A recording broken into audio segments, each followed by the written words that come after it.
Entrepreneur and Dallas Mavericks owner Mark Cuban said that Trump's proposed cut to corporate taxes won't impact investment. Cuban said that competition, not tax rate, drives his investment. Other tax experts challenged the notion that cutting the corporate tax rate would spur growth. New York, Reuters. Billionaire entrepreneur and potential presidential candidate Mark Cuban said on Wednesday that a cut in the U.S. corporate tax rate would have little to no effect on his investment decisions. Bills before both the U.S. Senate and the House of Representatives would cut the corporate rate from the current 35% to 20%. President Donald Trump and other supporters of the tax cut bill say reducing corporate and other taxes would boost the U.S. economy by freeing up capital that would be invested in job-creating industries. But Cuban said the tax rate had zero impact on decisions whether to invest in small businesses, as he does through the reality show Shark Tank, and almost no effect on decisions for his own lineup of tech and entertainment companies. Competition drives what I do in my businesses a whole lot more than tax rates, Cuban told a Reuters newsmaker forum entitled The Trump Budget Debate and moderated by Reuters editor-at-large Harry Evans.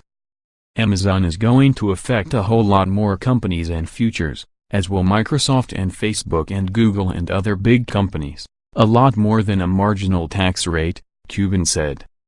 Economists who joined Cuban on the panel also disputed the traditional conservative or supply-side argument behind tax cuts.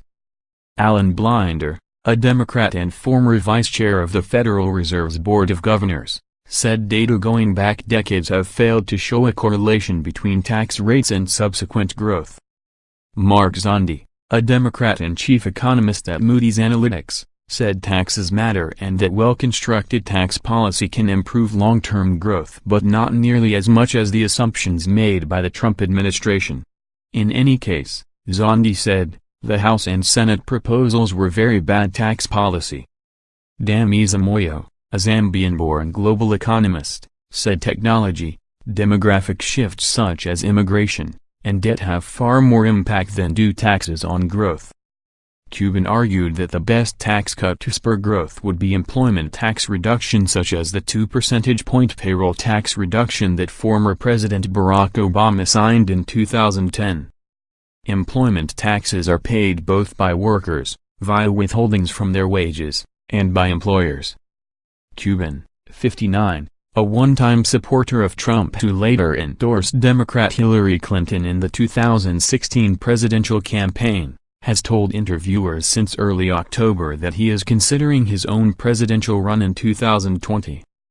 Asked about it by a member of the audience on Wednesday, he responded, "I don't know yet. It's a serious decision and it's not one I have to make today," Cuban said.